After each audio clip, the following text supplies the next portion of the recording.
What's up guys, welcome back to Paul's Hardware. This is Build Fix episode number 25. The current meta when it comes to building a gaming PC for yourself is that it's hard, mostly due to RAM and SSD prices, but it's not impossible. I'm gonna go over 3 builds today. That's kind of a small, medium, and large. $900, $1,300, $3,000 plus for those of you with deep pockets, but no matter what your budget is, if you go into choosing your parts with a little bit of research, you can make sure you don't get ripped off in 2026. And this series is proudly sponsored by PCPartPicker. Excellent!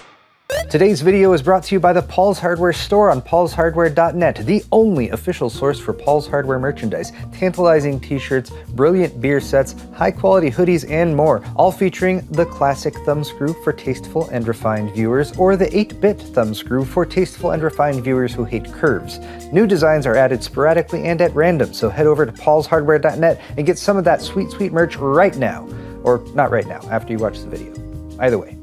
All right, just a few quick notes before we get into the builds, which are all linked in the video description, by the way. If you'd like to participate in the next build fix, then definitely consider subscribing to my YouTube channel and check out the posts tab. Before I shoot build fix, I do a community post, usually the day before, but I was running a little short on time this week. I do also include a poll, which you can vote in if you're feeling like it. I was trying to figure out which article of clothing you'd be most likely to go without. Earlier it was pants, and there was a bunch of you running around without pants, but now it's apparently shirtless season, which I guess makes sense as the weather is warming up. But if you go over to PCPartPicker, you can do your own build, and then you can save that and share it with me if you'd like me to critique your build. Let's get into the first build. This is the $900-ish price range, and I'm sort of responding to some people who are saying, hey, I'm upgrading or potentially upgrading from systems that are a little bit older or a little bit underpowered. Like Seb5689 has been using a laptop since 2018, which has done really well. I want to show you my parts list, but I can't add my case on PCPartPicker. So just FYI, do not be deterred if you're trying to make a parts list on PCPartPicker and you can't find the specific component that you're looking for. If you go down to the bottom of your list, you can add a custom part. You can just drop in a URL right here, or you can choose manually create part, then you can actually make a name for it. You can even add a link and a price for that component that you add in. But then another comment from Scratch and Itch was asking about their little bit out-of-date system with an Asus P6T motherboard, a Xeon X 5675, 12 gigs of RAM, and I was almost like, oh, maybe this could be an upgrade path, but this system is actually old enough that it's still on DDR3. DDR4 memory is a great way to go if you want to save some money right now and not pay the extremely exorbitant DDR5 prices that are out there. And for the graphics card, we have an Nvidia GTX 1063 gig, and the question is, am I beyond help? I don't want to say you're beyond help, but your system is old enough that it's not one that I would consider upgrading. There aren't very many components that you could carry over to a current generation, or even like a one generation old platform, but both of these comments reminded me of my top 3 pieces of advice that I'm giving to new builders right now. One is that if you have an existing system that's functioning and getting you by and you don't feel a real strong need to upgrade, stick with the current system that you have right now. Ride it out as long as you can, because there is hope for potentially later this year or next year for prices to normalize somewhat. That's not a promise. We're not 100% sure what's going to happen, but use what you got for now instead of spending money on overpriced components, especially if you need RAM and storage. My second piece of advice is to not just look at component prices. You should also be cross-comparing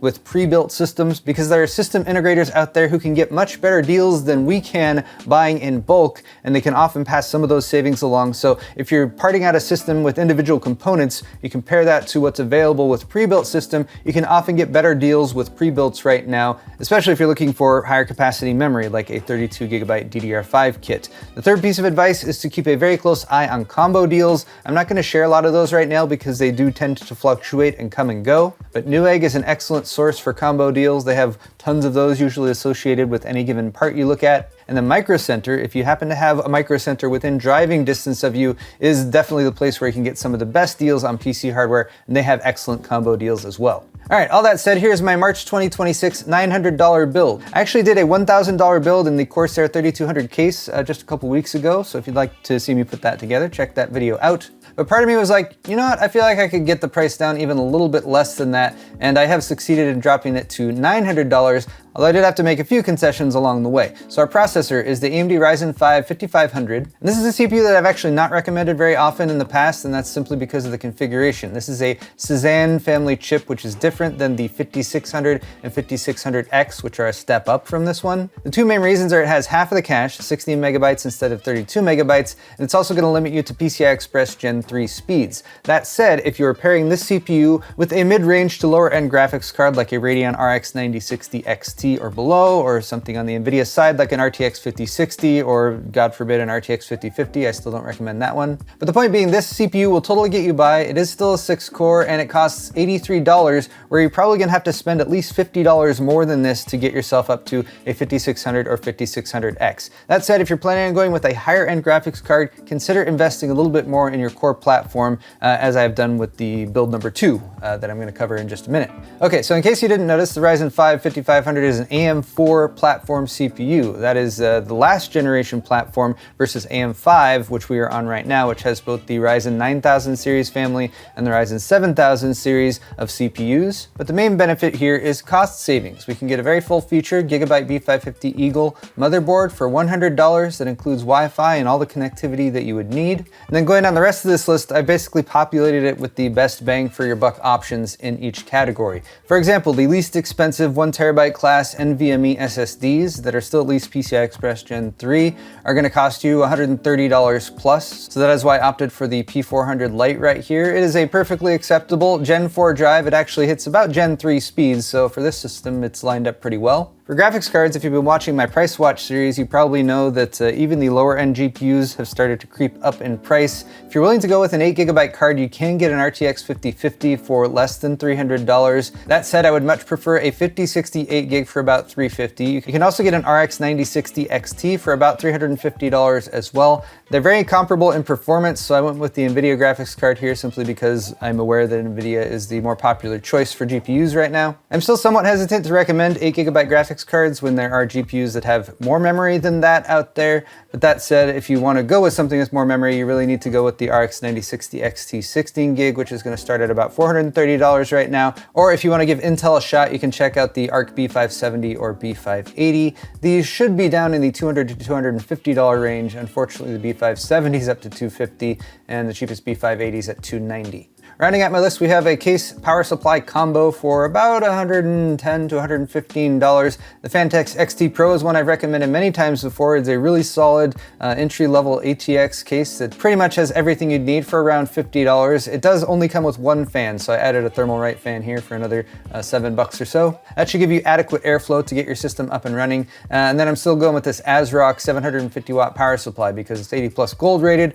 not modular or anything fancy like that, but it gets the job done. And there is our $900 build. Our next comment here comes from my brother James 8579, and I have great respect for you including all of your parts on a single line of text right here, but the question is, should they upgrade? And I would actually say no, you shouldn't. We have a Ryzen 7700 8-core processor on the AM5 platform, a 6800 XT graphics card, DDR5 6000 speed memory, I'm not exactly sure how much, but I'm guessing 32 gigs, a 1TB and a 2TB SSD, a B650 motherboard, a 750 watt power supply, and we're rocking 2560 by 1440 monitors in a Lian Li 215 case. This build is totally fine right now. It is well balanced. I don't think you need to add or take anything away. Could it be upgraded down the line? Possibly. I mean, there are better CPUs on the AM5 platform. You might set your sights on something like a 9800X3D or something like that. But that said, with the graphics card you have it paired with, it's not going to make a huge difference, especially at a slightly higher resolution like 2560 by 1440. That said, my next build, which is about a $1,300 price, is kind of looking at what you have and building roughly the equivalent of that right now in today's market. We are again going to have to cut some corners, mainly by going with a 16 gig DDR5 kit instead of 32 gigs. And we're still going to have to pay $220 for that. But as you can see, we're coming in at just over $1,300 right now, and I'm going to blame Intel for this one. When the 250K Plus launched last week, I was like, oh cool, a $200 processor that's actually really good in terms of productivity, actually pretty good for gaming as well, pretty equivalent to AMD's 9000 series non-X3D processors. And the MSRP was $200. and that disappeared within like 2 or 3 days after launch, or even less than that, I think, if you're looking at Amazon. But all right, so the downsides for the 250K are that it's $220 instead of the $100 MSRP. It is on a platform that requires DDR5 memory as well, so that's going to increase the base cost of your system because you can't go with cheaper DDR4. And then we're building on the LGA 1851 platform on the Intel side, which is their current generation platform, but we're not expecting any new or higher end CPUs than like the 270K that also launched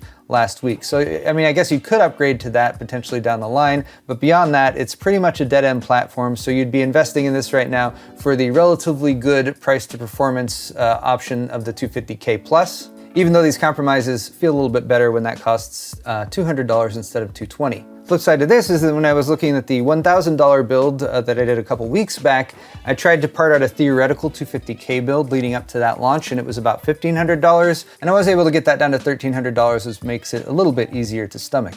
The K-SKU processors from Intel are unlocked, and they're fully unlocked for overclocking as long as you pair them with a Z890 motherboard. There's also B860 on this platform, although your OCing capabilities will be a bit limited. That said, the 250K Plus is not really like a fabulous overclocker or anything like that, so you could save yourself $20 or $30 with a B860 motherboard. But that said, I like the Gigabyte Z890UD Wi-Fi 6E because it's got Wi-Fi built in, which is pretty convenient. It actually is a fairly overbuilt motherboard with 3 M.2 slots. You got your USB 3.2 Gen 2 front panel connector right there. You even got some surface mounted buttons here for like power and reset. It's even got dual 8-pin CPU supplemental power connectors, and actually the power supply I'm pairing this with only has one of those. For a 250K Plus, you'd be just fine only plugging in one of those connectors, or you could use adapters with the power supply in order to plug in both if you're upgrading your CPU or you really decided that you needed it. That said, I don't think you do. So moving down the list, we have a Patriot Viper Venom 16 gig DDR5 kit. 32 gigabytes has been the entry level for DDR5 for a while, so it feels a little not right going with the 16 gig kit,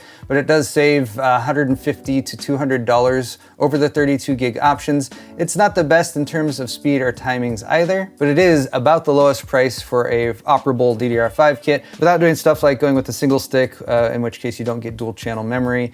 So this would be where I'd point you right now. Beyond that, the remaining components are the same from my $900 build with the least expensive operable 1TB SSD, the Fantex XT Pro case with the added fan, and that ASRock 750 watt power supply. I've simply upgraded our GPU here to the $430 Sapphire Pulse Radeon RX 9060 XT, which has your 16 gig frame buffer. So this is going to make sure that you don't run into limitations with games that might go over using 8 gigs of VRAM, or if you're dabbling at all in local AI stuff, having 16 gigs of VRAM is a great help over 8. But all right, there is our $1,300 build, $1,310 or so right now. And our final comment comes from Cheredia13, who actually supplied a PCPartPicker list that we're going to be working off of. My new system to watch YouTube and pay bills. On the plus side, the system probably is less than most 5090s, and he says the RAM is not in stock anymore, but I used what it cost me last year, which is a great way to save money. Buy your RAM last year. All right, here's what we're working with. We have a 739 watt estimated wattage system because we're going with the higher end 9950X3D 16 core processor. Those are still selling for close to $700. There's a possibility that this CPU might go down in price next month when the 9950X3D2 launches, but that's a little bit of speculation on my part. We have a 360mm AIO for $160. We have a close to $400 X870E motherboard. I would go X870E chipset for a build with the 9950X3D. You get more connectivity there, so assuming you're building like a gaming workstation crossover system, you get more functionality out of that. We have a 96 gig memory kit, which these days goes for, wow, I don't even know, well over $1,000, but apparently it was purchased for $450. We have a 4TB and a 2TB SSD, which is over $1,000 for that combination. This should be about $300 to $400, but SSD prices are unfortunately horrible right now as well. If you really did get a RTX 5080 for $1,000, well done there too. They're difficult to find for that price anymore. Corsair actually has the Call of Duty Black Ops 6 version of this case on sale directly on their website right now for $50. If you're into COD Blops 6 or you don't mind the aesthetic, it's actually a really good deal on a case. 1200 watt power supply, pretty OP, but we do have a higher wattage system here. And then we've got some supplemental fans down at the bottom. Total right now coming in at $4,000, which is about what you would pay for a 5090 right now. But I'm just gonna quickly go over this list and see if I can drop the price down a little bit by removing a few things and replacing them with less expensive alternatives. All right, there we go. I got this build down to under $3,000. How did I do that? Well, I cheated. Well, not the whole way. There are some parts that there are no alternatives for, like the 9950X3D, really not much choice there but to pay retail price of just under $700. A 360mm all-in-one liquid cooler, you should not be paying more than $100 for right now because of the Arctic Liquid Freezer 3 Pro, which is one of the top-rated AIO coolers. No, it does not have blinking RGB or a screen on it or anything like that, but you're paying for the performance here. You're paying less than $100, so that's a way that I shaved $70 or so off the price. I also went with a more modest motherboard. There are X870E motherboards for less than $300 that totally get the job done, and there's not a whole lot of extra features or cool stuff that you get by going with a board that costs closer to $400. This one still has an excellent feature set and connectivity. It's still got 3 M.2 drives for expansion of storage. I guess I could do with like some surface mounted LEDs or power buttons or whatever, but those are honestly more like ease of use features than actually necessary. So all right, that's another way I saved a bunch of money. I also saved a bunch of money by assuming that you're still gonna use this 96 gig memory kit. That's probably where I saved the most amount of money in this build, I guess perhaps with the exception of the SSDs. But if you are looking to build a system like this and you don't need a 64 gig or 96 gig RAM kit, $450 is about what you would pay for a good 32 gig kit right now. Although I would look for something more in the $350-ish range. You could probably get it a little bit cheaper.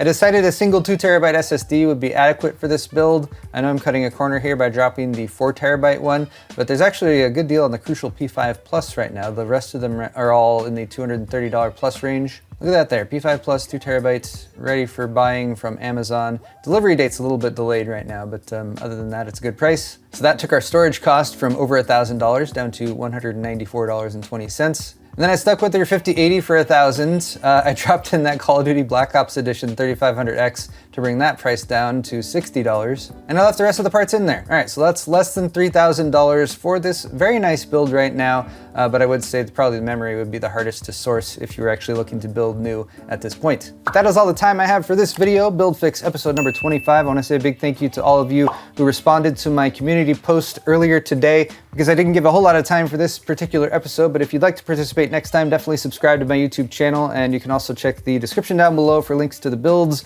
some of the parts that I covered today, as well as a link to my store at paulshardware.net, where you can help support my channel by purchasing some high quality merchandise like shirts, mugs, pint glasses, and more. If you'd like to hit the thumbs up button on your way out, that's greatly appreciated too. A big thank you to PC Part Picker for sponsoring Build Fix. We'll see you all in the next video.